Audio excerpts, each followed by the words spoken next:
Hello guys and welcome to our second lecture of Maths Revision series. In this video, we will be covering the week 2 topics mainly based on the straight lines. Before starting, let's go through the quote of the week. The shortest distance between 2 points is a straight line, which is stated by Archimedes. Just a quick intro about myself. I am Dhruv Janakala and I am going to be your maths mentor. This is a page distribution. You can use it while going through the PPTs. To begin with, first we'll cover the index. Index पे वो सारे topics लिखे हैं जो हम आज के lecture में कवर करने वाले हैं. पहले हम रेक्टेंगुलर कोऑर्डिनेट सिस्टम पढ़ेंगे, उसके बाद 3-4 फॉर्मूलास के थ्रू जाएंगे, उसके बाद स्लोप्स के साथ इंट्रोडक्शन होगा, फिर लाइंस, टाइप्स ऑफ लाइंस और उन सबके रिप्रेजेंटेशंस देखेंगे, रिलेशन बिटवीन एंगल्स पढ़ेंगे, उसके बाद दो स्पेशल केसेस है, एक distance of a line from a point और दूसरा है distance between two parallel lines, और लास्ट टॉपिक है सम स्क्वायर्ड एरर. इन सब टॉपिक्स को आज हम कवर करेंगे. तो बिगिन विथ फर्स्ट टॉपिक है rectangular coordinate system. Let's say अगर आपके पास कोई भी एक ऑब्जेक्ट या फिर लेट्स से एक पॉइंट है, हमें उसको रिप्रेजेंट करना है 2D में. हम दो कोऑर्डिनेट एक्सिस बनाते हैं, एक एक्स एक्सिस है और दूसरी है वाई एक्सिस. जो वर्टिकल लाइन की तरह रहती है वो वाई एक्सिस रहती है और हॉरिजॉन्टल लाइन एक्स एक्सिस को डिनोट करती है. हम इन दोनों को मिला के एक पॉइंट को डिक्लेयर करते हैं कि वो एक्स से कितना दूर है और वाई से कितना दूर है, और फिर उसको हम एक्स कॉमा वाई के फॉर्मेट में लिखते हैं. Second, origin. ओरिजिन वो पॉइंट रहता है जो एक्स और वाई एक्सिस के 0-0 पे लाई करता है. हॉरिजॉन्टल एक्सिस एक्स एक्सिस रहती है, और जो भी हॉरिजॉन्टल लाइन रहता है उसको हम एक्स कॉमा ए से डिनोट कर सकते हैं, जहाँ पे ए कांस्टेंट रहता है और एक्स वेरिएबल रहता है. लेट्स से अगर आप एक्स एक्सिस की इक्वेशन देखेंगे तो एक्स वेरिएबल है और ए की वैल्यू यहाँ पे 0 है जो कांस्टेंट रहेगा.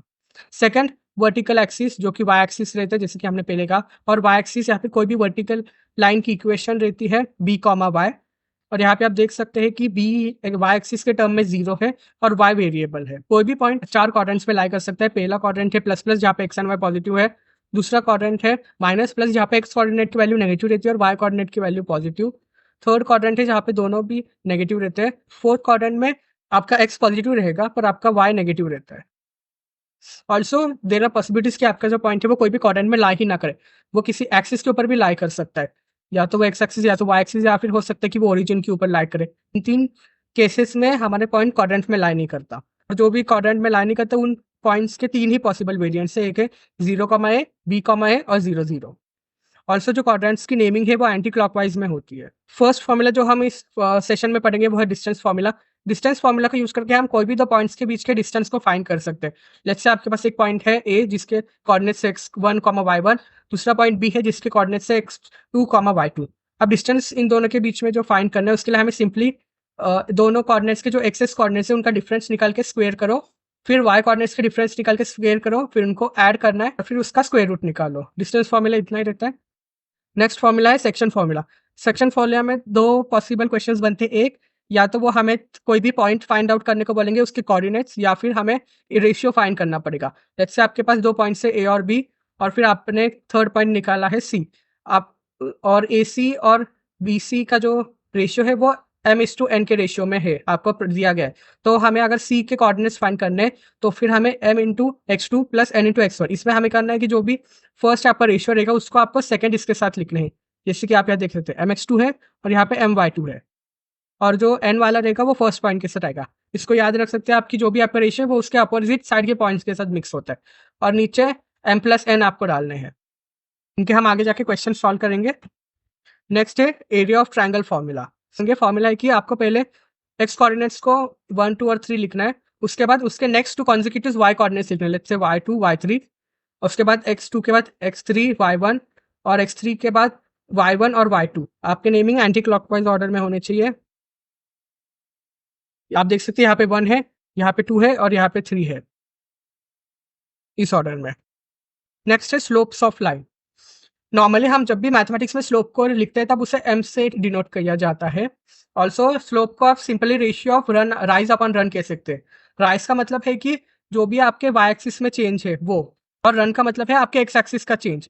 तो y2 - y1 upon x2 - x2 आपके दो कोऑर्डिनेट्स के स्लोप होगा जो एक लाइन को रिप्रेजेंट करते हैं a और b. यहाँ पे a के कोऑर्डिनेट्स x1, y1 है और b के कोऑर्डिनेट्स x2, y2 है. ऑल्सो जो एंगल हम मेजर करेंगे वो एंटी क्लॉकवाइज में मेजर करेंगे. यहाँ पे मेजर्ड एंगल ऐसा रहेगा जो यहाँ से बनेगा ये. ऑल्सो जो भी हमारा एंगल है वो 0 से 180 के बीच में रहेगा. जो भी लाइन एक्स एक्सिस से पैरेलल रहेगी उसका स्लोप हमेशा 0 रहेगा. और अगर लाइन परपेंडिकुलर हुई एक्स एक्सिस से उसका स्लोप अनडिफाइंड हो जाएगा। इसका रीज़न आगे जाके हमको पता चलेगा, क्योंकि जो भी हमारा स्लोप है उसको हम m को tan थीटा की इक्वल मानते हैं। अगर आप चाहे तो डायरेक्ट फाइंड कर सकते हैं, ट्रिग्नोमेट्री में राइज और रन मतलब भी difference in x upon difference in y की वैल्यू tan की इक्वल होती है, इसलिए जो भी हमारा स्लोप है वो tan थीटा, और tan थीटा 90 डिग्री पे अनडिफाइंड हो जाता है, इसलिए हमें जो 90 डिग्री एंगल पे बनी हुई लाइन की स्लोप अनडिफाइंड मिलती है। और जो भी हमारा थीटा इंक्लिनेशन रहेगा, इंक्लिनेशन मतलब एंगल जो भी बनाएंगे लाइन के रिप्रेजेंटेटिव में, वो tan थीटा के बराबर रहेगा। जो भी ऑब्ट्यूस एंगल इंक्लिनेशन रहता है, मतलब कि अगर लेट्स से आपका 90 डिग्री से ज़्यादा एंगल बना यहाँ पे, तो उस केस में जो भी हम फाइंड करेंगे उसके लिए हम 180 माइनस ए को यूज़ करेंगे। यहाँ पे 180 माइनस ए से हम फाइंड करेंगे, और जो यहाँ पे ए है उसको आप ऐसे कह सकते हैं कि ये एंगल जो यहाँ इस बाजू से आएगा उसको हम ए करेंगे, क्योंकि हमें एक्यूट एंगल निकालना है, और फिर हम नेगेटिव ऑफ tan ए कर देंगे जो कि ट्रिग्नोमेट्रिक फंक्शन है। इससे हमें m की वैल्यू मिल जाएगी डायरेक्ट। नेक्स्ट है पैरेलल लाइंस और परपेंडिकुलर लाइंस। पैरेलल लाइंस वो लाइंस होते हैं जिन दो लाइंस के स्लोप सेम होते हैं। हो सकता है उनकी इक्वेशन स्टार्टिंग से अलग हो, पर उनकी जो m की वैल्यू है वो दोनों के अंदर सेम रहती है। हमें प्रूव करना है कि हमें दो पैरेलल लाइंस ये है और उनके एंगल सेम है, तो इसलिए दो लाइंस के स्लोप्स को इक्वल करेंगे। अगर स्लोप्स इक्वल है तो tan थीटा दोनों के इक्वल होंगे, और अगर दोनों के tan थीटा इक्वल है तो दोनों के एंगल्स इक्वल हो जाएंगे। नेक्स्ट परपेंडिकुलर लाइंस वो लाइंस होते हैं जिनके अगर आपने एक का स्लोप निकाला तो दूसरे का स्लोप नेगेटिव इनवर्स ऑफ पहले वाला रहेगा। मतलब जैसे अगर एक का स्लोप m है तो दूसरे का स्लोप -1 अपॉन m रहेगा। और से दो परपेंडिकुलर लाइंस को प्रूव करने के लिए हम b प्लस 90 लेंगे, दूसरा एंगल b लेंगे, फिर हम दोनों साइड tan अप्लाई कर देंगे। tan 90 प्लस a को हम माइनस कॉट a लिख सकते हैं, और tan b को हम tan b रखेंगे। उसके बाद जब हम कॉट a को यहाँ पे भेजेंगे इन्वर्स होके वो tan a बन जाएगा। tan a into tan b की वैल्यू -1 हो जाएगी, क्योंकि माइनस कॉट का -1 रह जाएगा। उसके बाद हम tan a और tan b को m1 इंटू m2 लिख सकते हैं, क्योंकि tan is nothing but the slopes of the angles. इसलिए हमें इक्वेशन मिलती है कि दो स्लोप्स की प्रोडक्ट अगर -1 है, दोनों लाइन परपेंडिकुलर्स है। नेक्स्ट टॉपिक है रिप्रेजेंटेशन ऑफ लाइन। हम लाइंस को बेसिकली मेनली 4 फॉर्म्स में रिप्रेजेंट करते हैं। एक है slope point form, slope intersect form, 2 point form और इंटरसेप्ट फॉर्म। इससे पहले हम जनरल इक्वेशन ऑफ लाइन देख लेते हैं, जो कि एक लीनियर फंक्शन की तरह रहता है। x plus B Y plus C equals to 0 इसका इक्वेशन रहता है लाइन का। स्लोप पॉइंट फॉर्म हम तब यूज करते हैं जब हमें एक पॉइंट और एक स्लोप दिया हो। y0 और x0 वो पॉइंट से जो हमें दिए गए हैं, और m वो स्लोप है जो हमें नोन है। जनरल फॉर्म में अगर आप कंपेयर करने जाएंगे तो जब आपको रिप्रेजेंटेशन ऑफ लाइन को इक्वेशन के फॉर्म में लिखेंगे तो आपको मिलेगा कि जो m की वैल्यू है -a/b है, और जो बाकी का टर्म की वैल्यू है वो -c/b होती है। नेक्स्ट है स्लोप इंटरसेप्ट फॉर्म। इसको हम तब यूज़ करते हैं जब हमें एक स्लोप और एक वाई इंटरसेप्ट या फिर एक्स इंटरसेप्ट दिया हो। इंटरसेप्ट वो रहते हैं कि लेट्स से कोई भी पॉइंट जो एक एक्सिस के ऊपर लाई करता है वो उसका इंटरसेप्ट बन जाता है। लेट्स से यहाँ पे सी वाई इंटरसेप्ट है और डी है वो एक्स इंटरसेप्ट है। दोनों में से किसी को भी इस इक्वेशन के फॉर्म में लिखेंगे तब आपको ये वैल्यूज मिल जाएंगे एम सी और डी के फॉर्म में। 2 पॉइंट फॉर्म तब यूज करते हैं जब आपके पास बस 2 पॉइंट्स दिए हो और आपको बोला गया हो कि ये लाइन से पास होते हैं। तो आपको बस इतना याद रखना है कि जो स्लोप है वहाँ पे दोनों एक्स y2 माइनस y1 और x2 माइनस x2 उनके जो पॉइंट्स है वो नोन होने चाहिए। और फिर आप जो x और y में से सब्ट्रैक्ट करेंगे उन पॉइंट्स दोनों एक ही पॉइंट के दो कोऑर्डिनेट्स होने चाहिए। y माइनस y1 और x माइनस x1 रहेगा, और स्लोप की जगह पे हम लोग राइज एंड रन यूज करेंगे y2 माइनस y1 अपन x2 माइनस x1। इसका भी जनरल इक्वेशन ऑफ लाइन के फॉर्म में दिया गया है, यहाँ पे आप चाहे तो देख सकते हैं। फोर्थ और लास्ट फॉर्म है इंटरसेप्ट फॉर्म, जिसको हम x upon a y upon b equal to a के फॉर्म में लिख देते हैं, जहाँ पे a और b x और y के इंटरसेप्ट होते हैं। यहाँ पे आप देख सकते हैं कि इक्वेशन ऑफ लाइन में सब्सटीट्यूट करने के बाद a की value -c upon capital a होती है, और यहाँ पे जो भी कैपिटलाइज लेटर्स है वो सब कोएफिशिएंट्स है x और y के, और c is a constant.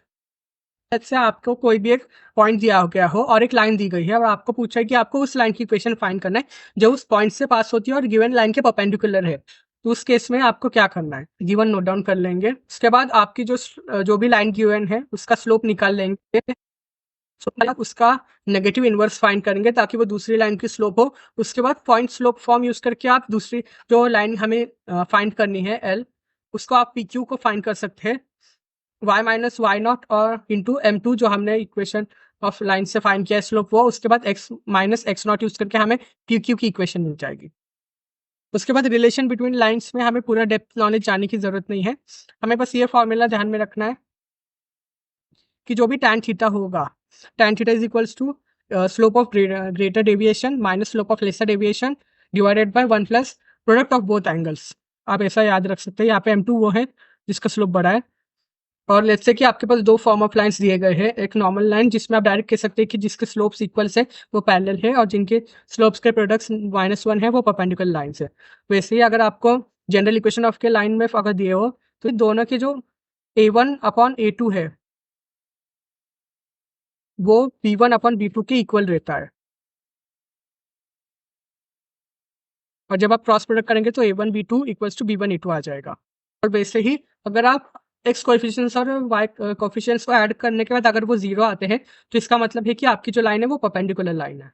Next है distance of a line from a given point. Let's say आपके पास एक लाइन दी गई है और आपको पॉइंट दिया है और आपको ये डिस्टेंस फाइंड आउट करना है। तो आप सिंपली ये फॉर्मूला यूज़ कर सकते हैं। आपको जो भी पास जो इक्वेशन ऑफ लाइन रहेगी उसके अंदर एक्स और वाई की जगह पे आपको x1 और y1 जो भी पॉइंट के कोऑर्डिनेट्स है उनको सब्स्टिट्यूट करना है। उसके बाद उसको डिवाइड करना है, एक्स और वाई के कोएफिशिएंट्स का स्क्वायर करके सम करके उसका रूट लेना है, फिर आपको डिस्टेंस मिल जाएगा इस पॉइंट का। नेक्स्ट वो है कि अगर आपको दो पैरेलल लाइंस के बीच में गिवन डिस्टेंस फाइंड करना है तो उसके दो पॉसिबल मेथड्स है। अगर लेट्स से आपका स्लोप फॉर्म में दिया गया है तो आप सीधा उसको जो भी कांस्टेंट्स है दोनों के उनका डिफरेंस लेके अंडर रूट ऑफ 1 प्लस जो भी स्लोप का स्क्वायर है उसको फाइंड करके इससे डायरेक्ट लिख सकते हैं। और लेट्स से अगर आपको जनरल इक्वेशन में दिया गया हो तो फिर ऊपर का सेम रहता है डिफरेंस ऑफ कॉन्स्टेंट्स, और नीचे कोएफिशिएंट्स ऑफ वेरिएबल्स के स्क्वायर करके ऐड करके आपको डिवाइड करना। लास्ट टॉपिक है सम स्क्वायर एरर। इस टॉपिक में हमें नॉर्मली लेट्स से आपके पास कोई भी एक रियल वैल्यू दी रहेगी और फिर जो भी हमें प्रेडिक्टेड वैल्यू है उनका हमें डिफरेंस लेके स्क्वायर करना है, और फिर ऐसे जितने भी ऑब्जर्वेशन से सबके ऐड करना है। इससे हमें ये मिलता है कि हमारा जो भी रिजल्ट है वो एक्चुअल में कितना डेविएटेड है। इसको फाइंड करने का सिंपल रहेगा, लेट्स से आपके पास एक लाइन की इक्वेशन है y = mx + c, और फिर आपके पास जो y - mx - c आपकी ऑब्जर्वेटरी वैल्यू हो जाएगी। आपको इसको सॉल्व करना है गिवन कोऑर्डिनेट्स को सब्स्टिट्यूट करके, इसका एग्जांपल हम देखेंगे आगे। और फिर जो भी आपका आंसर है उसको स्क्वायर करना है और वैसे आपको रिपीट करते हुए जाना है जितने भी ऑब्जर्वेशन है उनके लिए। ओके गाइस, तो अब हम प्रॉब्लम्स के ऊपर आते हैं। फर्स्ट प्रॉब्लम है हमें डिस्टेंस फाइंड करना है, दो पॉइंट्स के कोऑर्डिनेट्स हमें दिए गए हैं। पहले हम हमारा फॉर्मूला नोट डाउन कर लेंगे, उसके बाद जो वैल्यू सब्स्टिट्यूट करना है आप उन्हें एक जगह पे नोट कर सकते हैं। उसके बाद जब हम सब्स्टिट्यूट करेंगे तो ये देखिए दोनों एक्स कोऑर्डिनेट्स यहाँ पे सब्स्टिट्यूट किए गए और दोनों वाई कोऑर्डिनेट्स यहाँ पे। उसके बाद -4 -2 -6 होगा, और यहाँ पे 12 - 4 का 8 आ जाता है। उसके बाद -6 का स्क्वायर 36 और 8 स्क्वायर 64। फिर यहाँ पे उन दोनों का एडिशन करके √100 करेंगे तो 10 आपका फाइनल आंसर आ जाएगा। उसके बाद सेकंड क्वेश्चन, ये भी सेम है। यहाँ पे हमें coordinates Y coordinate of first point निकालना है, हमें डिस्टेंस 5 दे दिया गया है। सेम होगा, पहले हम फॉर्मूला लिखेंगे, वैल्यू सब्स्टिट्यूट करेंगे, एक अननोन वेरिएबल वाई ही रहेगा। उसके बाद जो भी ये हमारा फॉर्मूला है उसको इक्वल टू हमें 5 लिखना है। ये हमने पहले सिंप्लीफाई किया है इन 2 स्टेप्स में। 1 लिखा है, -2 को सब्स्टिट्यूट किया, यहाँ पे 4 - y आएगा, यहाँ पे 4 स्क्वायर होगा, 1 - -3 प्लस हो जाएंगे, फिर यहाँ पे 4 - y होल स्क्वायर। यहाँ पे आप देख सकते हैं जो भी हमने किया था उसको इक्वल टू 5 लिख दिया क्योंकि डिस्टेंस 5 गिवन है। सिंप्लीफाई करने पे हमें 4 - y होल स्क्वायर की वैल्यू 9 के बराबर आती है। उसके बाद हम 4 - y की वैल्यू हमें +-3 आएगी, y की पॉसिबल वैल्यूज 1 और 7 हो जाता है। इसके बाद ये सेक्शन फॉर्मूला को यूज़ करना है। यहाँ पे हमें 2 पॉइंट्स दिए गए और रेशियो दिया है, और हमें जो सेंटर पॉइंट है जिससे रेशियोस फॉर्म है वो फाइंड करना है। ये हमारा फॉर्मूला है यहाँ पे mx2 + nx1 upon m + n।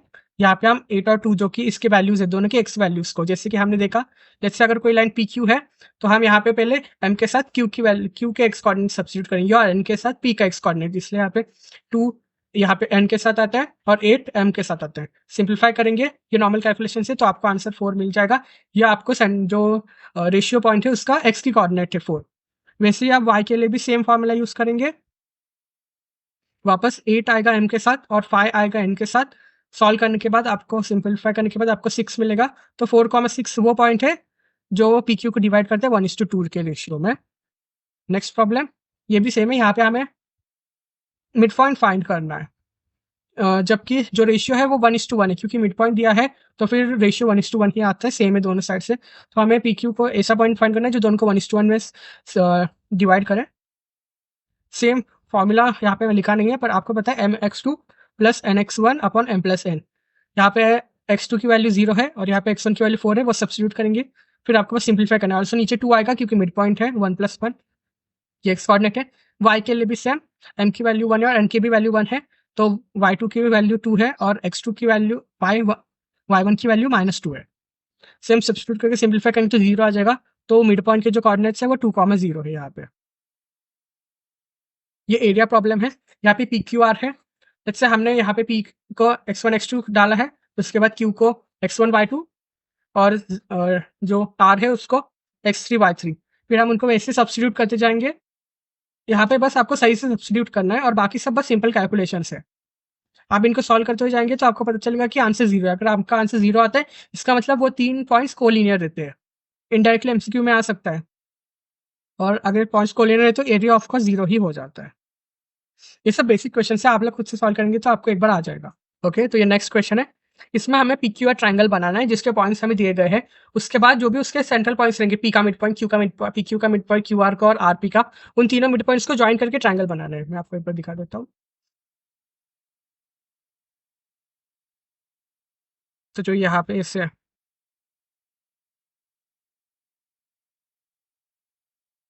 जो ये ट्रायंगल है, हमें इसकी एरिया फाइंड करने बोला है। ये पी है, ये क्यू है, पी क्यू आर है, और हमें इस सेंटर, ये तीनों के जो मिड पॉइंट्स है उनसे जो ट्रायंगल फॉर्म होते हैं, जैसे हम उसका नाम एबीसी रख देते हैं।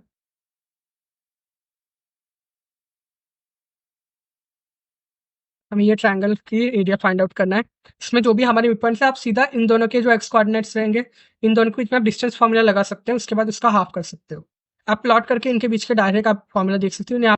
फिर उसके बाद आपको ये 3 पॉइंट्स मिलेंगे, इन तीनों को फिर आप फार्मूला में सब्स्टिट्यूट करेंगे और सेम बेसिक कैलकुलेशंस ही आपको करने हैं। पूरा सॉल्व करने के बाद आपको आंसर 1.5 आएगा, तो 1.5 यूनिट से। ऑल्सो यहाँ पे आपको ध्यान देना है कि हमें उस ट्रायंगल का एरिया फाइंड करना है जो तीनों लाइन्स के मिड पॉइंट से बनता है। ये मेन है पार्ट इस क्वेश्चन का बस। बाकी सेम क्वेश्चन है, ये भी पहले वाले जैसा है। उसके बाद हमें स्लोप फाइंड करना है एक लाइन का जो कि ओरिजिन से पास होती है एंड इस पॉइंट से भी पास होती है। तो हमें 2 पॉइंट्स दिए गए हैं, सीधा यहाँ पे 5 -0 और -3 -0 कर सकते हैं। इसको हम राइज अपॉन रन, जो हमने स्टार्टिंग में स्लोप की डेफिनेशन में पढ़ा था, उन्हीं को यूज करके हमने डिराइव किया और आपको आंसर -5/3 आएगा। उसके बाद ये लास्ट प्रॉब्लम है सम स्क्वायर एरर का। यहाँ पे आप देख सकते हैं आपको y और x की वैल्यूज टेबल के फॉर्मेट में दिए गए हैं, साथ में आपको यहाँ पे एक इक्वेशन दिया गया है। तो हमें जब फाइंड आउट करें तो हम इसको y माइनस 2x माइनस 2 के फॉर्म में लिखेंगे। x और y की वैल्यूज जो भी है वो सब्स्टिट्यूट करते हुए जाएंगे और सबको ऐड करते हुए जाएंगे इक्वेशन को सॉल्व करते हैं। ऑल्सो आप याद रखना कि हम जो भी यहाँ पे सब्स्टिट्यूट करते हैं, जो भी आंसर है, तो उसका हमें स्क्वायर भी करना रहता है। वैसे ही हम हर एक इसके लिए करते जाएंगे। ऐसे करते हुए अगर आप सबके करेंगे तो आपको जो फाइनल आंसर मिलेगा, अगर वो लेस देन 50 रहा, इसका मतलब ये एफिशिएंट सॉल्यूशन में काउंट होता है, और अगर ग्रेटर देन 50 रहा तो हमने जो सॉल्यूशन निकाला वो एफिशिएंट नहीं रहता। मतलब इसका मतलब ये नहीं कि आपका क्वेश्चन गलत है, मतलब आपने सॉल्यूशन गलत किया है। इसका मतलब ये है कि लेट्स से आपके पास मल्टीपल वेज है फाइंड करने के लिए कि कौन सी इक्वेशन सबसे सही है। तो उस मैटर में आप जिसका भी सम स्क्वायर सबसे कम रहा, हम उसको सेलेक्ट करते हैं कि वो एफिशिएंट सॉल्यूशन है। दैट्स ऑल गाइस, यहाँ पे हमारा वीक 2 खत्म होता है। Thank you, don't forget to like, share and subscribe.